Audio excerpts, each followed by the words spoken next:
Hey everyone, welcome back to the channel. It's time for another episode of Papa's Comic Books and Coffee. And there we go. Today, we're going to be reading a pretty good book, The Invincible Iron Man. Marvel Comics Group, Invincible Iron Man number 87. Printed back in June of 1976. The Icy Hand of Death. This was written by Bill Manto and George Tuska. And I add a little bonus inside this book. It actually has the Marvel value stamp still intact. And when we get to that page, I'll make sure I point it out to you. One other thing, if you're interested in this book, it is available on my eBay page, Papa's-Comic-Book. Okay, let's get going. Stan Lee presents The Invincible Iron Man, The Icy Hand of Death. For Happy Hogan, convalescing in a comfortable hospital bed after his unremembered transformation into the Freak and his subsequent bout with Iron Man, the 80-degree weather of the Indian summer had come as a welcome change. But then when his television interrupted his daydreams to tell him that Stark International Long Island plant had been invaded by a man calling himself Blizzard, and that both his employer and his wife were somewhere inside. "Stop, cabbie, let me out here." "Anything you say, pal." There wasn't a hospital on earth that could have held him. "This is insane. Everywhere else is a heat wave, but right here it's freezing. Cover the west gate." It's been quiet ever since Iron Man went in after Blizzard. Too quiet.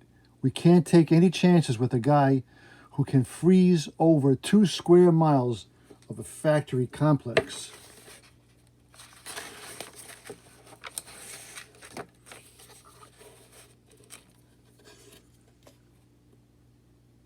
"Why is Mr. Hogan out of the hospital?" "My wife, Martinson. I saw her car go through the gate on the hospital television. Is she..." "She's all right as far as we know, Happy. Blizzard's victims seem to thaw out with no adverse effects, like Pop and the kid here. And Iron Man is in there with her.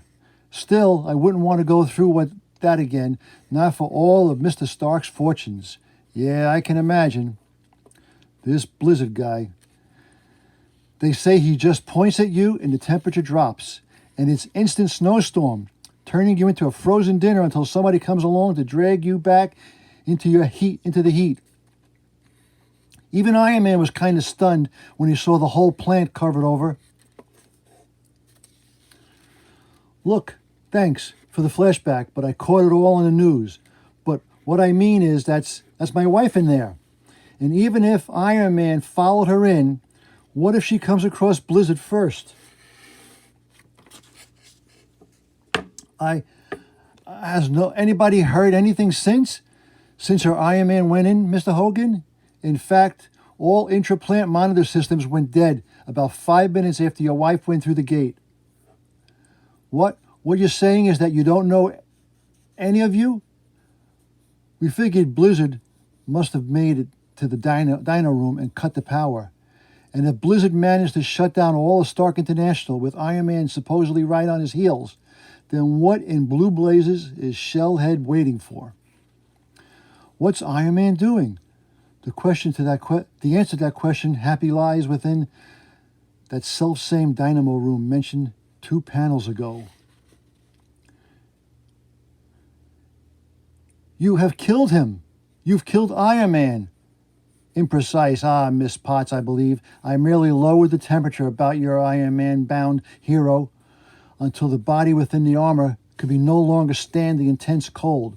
Iron Man is dead, Miss Potts, but it was the cold that killed him, not I. All right, who wants to customize their van? Or go to LaSalle University.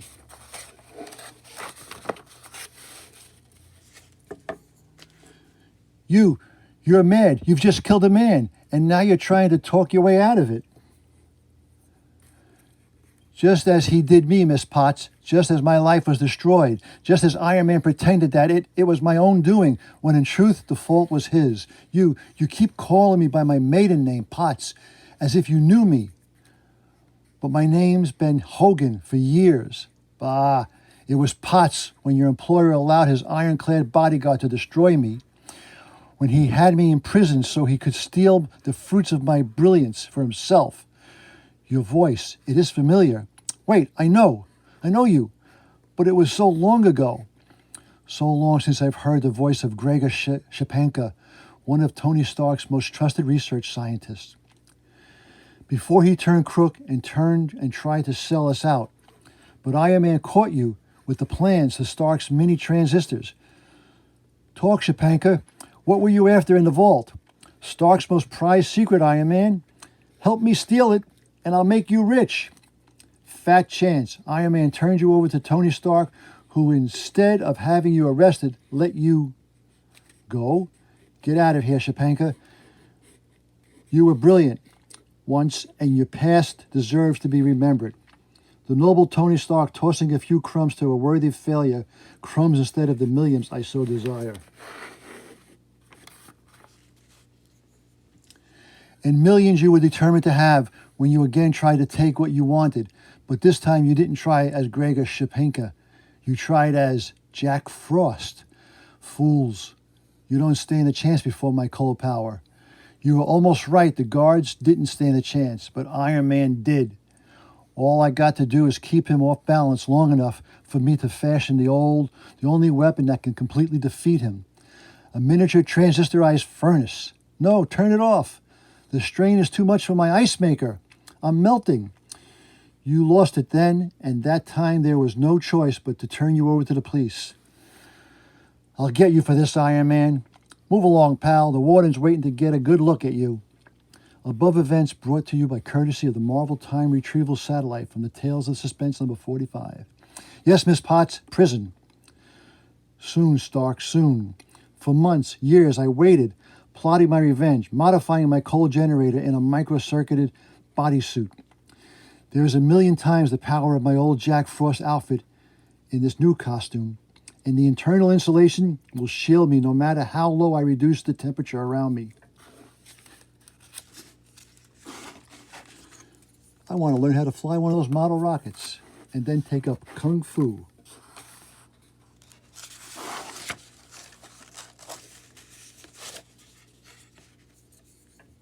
After a few trial runs under the very noses of the unsuspecting prison guards, I was ready to make my move.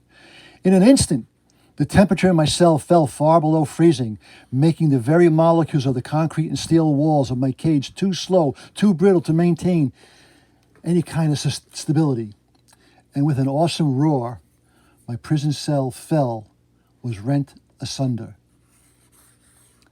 That blast, it came from Shapanka's cell. Well, that sure as hell as blazes ain't the same little guy I've known for the past few years. It ain't even Jack Frost, the name he used to call himself. And the man called Blizzard was born. The name is Blizzard, fools, a name you will long remember if you ever recover. Lord, so cold. I can't. They could do nothing, nor could the guards at the Stark's gate, nor could Iron Man. I am invincible, Miss Potts, and there is no one who can stop me from taking what I've come for. What? The Climatron, Miss Potts, a device I invented for Stark, a device capable of controlling the world's weather, a device that will make me master of the world. He's just mad enough to mean it, and there's no way anybody can stop him. Farewell, Miss Potts. I leave you the task of mourning the dead, and if it doesn't appear too unseemly, you might see to it that Blizzard's mentioned in the eulogy. With that, the man called Blizzard is gone. And Pepper Potts Hogan realizes the enormity of what she's been forced to witness. Iron Man dead, a man running free with one of the most terrible devices ever invented. Now I understand why Happy was willing to sacrifice himself for Tony. I understand, but now it's too late. Heads up, heroes. Somebody's coming out. Indeed, fool, and that somebody is Blizzard. And the game has ended the only way it could. Then that means Iron Man didn't stop him? And Pepper's still inside? Get some Marvel goodies. 248, 398, whatever you want. And look, friends, you can win all these prizes. Yeah, I've been ripped off by that many times. What in blazes has he done to my wife? Oh, Tony, I'm so sorry for the things I said to you. I just didn't realize that you never ask anything of us that you wouldn't risk 1,000 times over yourself. Happy understood. That's why he was willing to do anything for you. Tony, I see your eyes. Even frozen, they seem to be trying to reach me. To tell me something. No, you're not staring at me, but past me. At the generator, of course. Of course. Blizzard said that you were trying to reach them. Use their heat, the heat from the dynamos to counter his cold. But he froze you before you could reach them. Froze you completely instantly. I think the word is cryogenically. The way they freeze people with incurable diseases so that they can bring them back when a cure has been found. Thawing them out quickly so that their systems return to normal before cellular shock can set in. And they do it with heat, don't they, Tony? Intense heat. Oh, Lord, if only it works. Cut to dimly lit file room in police headquarters, where a lone, brooding figure stares intently into the fading gray and white image of a memory. He still denies it, Kevin, but I still don't believe it.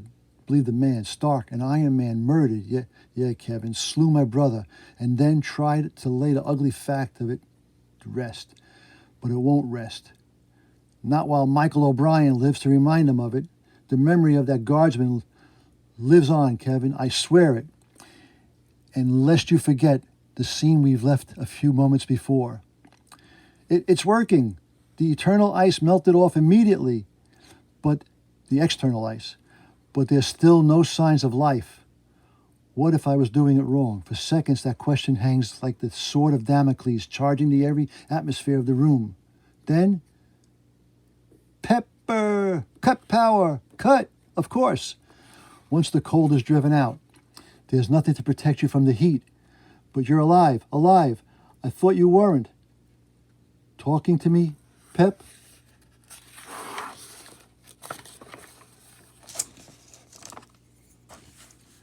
Tony, I'm so sorry. I was wrong when I blamed you for what happened to Happy. No, Pepper, you were right. I chose this life. The constant heroics, the danger. You and Happy, there's no reason for either of you to lay your lives on the line or to fight my battles. No reason at all. Except one, Tony, the fact that we love you. And if you're willing to face anything for us, the least we can do is face the things we're able for you. Thank you, Pepper. Just thank you. A short time later, Pepper, Iron Man, you're all right. You don't seem too bad off yourself, Happy, for a man who was in a hospital bed a few hours ago. Yeah, well, when I saw that Blizzard on TV and you and Pepper going in after him, I mean, how could I stay in bed while you two were having all the fun? Oh, Happy. I guess you couldn't, Happy. But your first part is over. But your part of it is over. Now it's just between me and Blizzard. And this time, I'm ready for him. What's he mean, Pep? And what's that thing strapped to his back? I don't know, Happy. He assembled it from components in the dynamo room. But he didn't tell me what it... Happy, you're still sick? Just a little dizzy, hon, that's all. Dizzy my eye. You get right back to that bed, Mr. Hogan. And I mean now.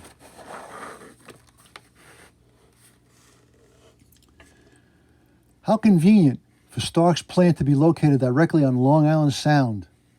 It takes much less energy to freeze the molecules of the water beneath me into an ice ramp than it would take to affect my departure over land. Glad to hear your energy conserve, Blizzard. That shadow between me and the sun, it can only be Iron Man. But you're dead. I killed you. then you've just been clobbered by a ghost, Shapanka, an armored ghost, and I don't know how you managed to survive. But I've come too far to allow myself to be stopped now, and even Iron Man can't stay aloft with his armor encased in solid ice. He's right. Blast it. Boot jets, still in half strength, and with most of my power going to ward off the cold, the strain on them is too great. They can't keep me up. So you see, Iron Man, you were resurrected only to die again. And here we are. Socket to Shellhead. Letters, and here is the infamous Marvel value stamp I talked about at the beginning. Still intact in the book. And here we got some Marvel comics. And you can fix almost any part. All you need is this book, and it'll help you fix anything in the world.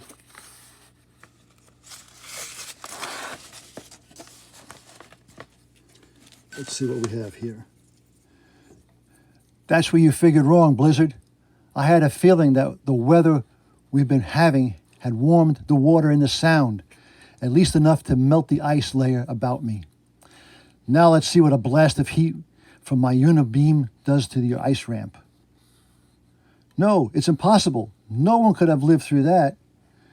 You know, Shapanka, I'm beginning to remember something about you from when you fought me as Jack Frost.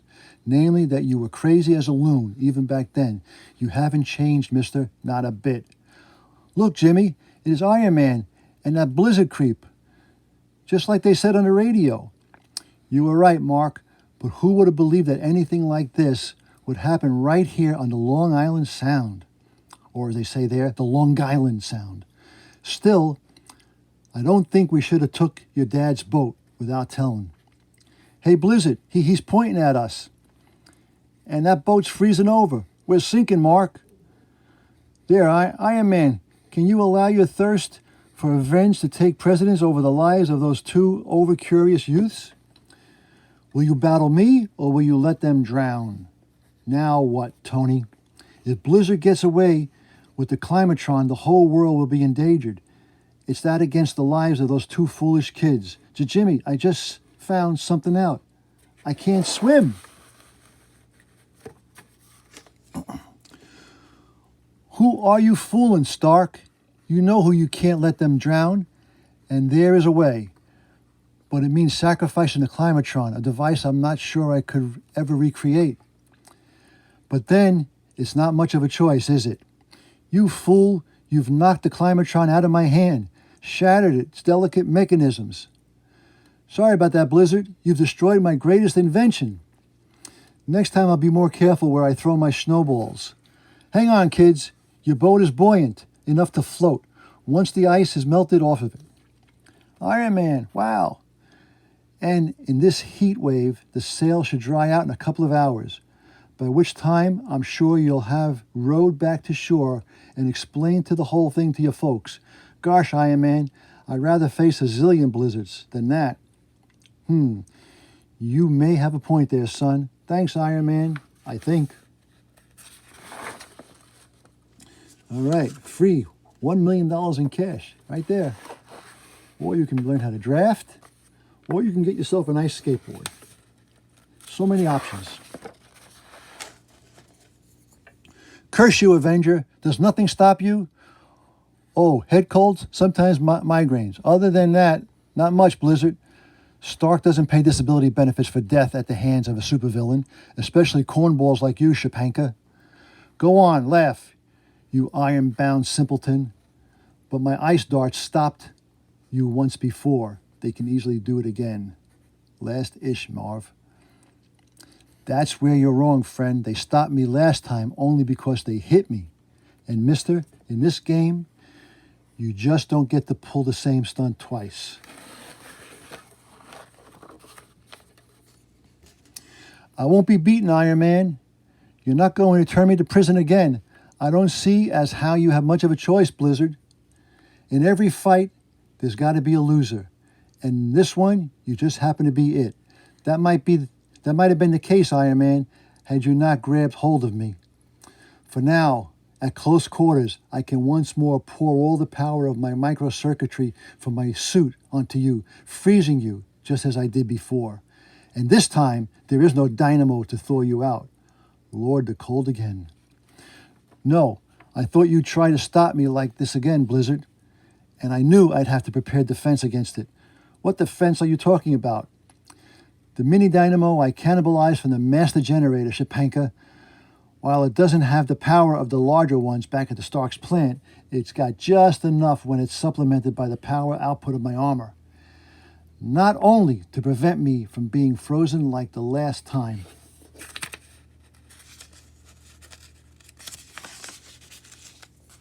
Ooh, little Spider-Man. Twinkie takers. Yeah, they're Twinkie takers. But to latch onto power contained in your suit as well, letting that power build up with nowhere to go and with no outlet. Sooner or later, that power's got to overload and begin to feed back into you.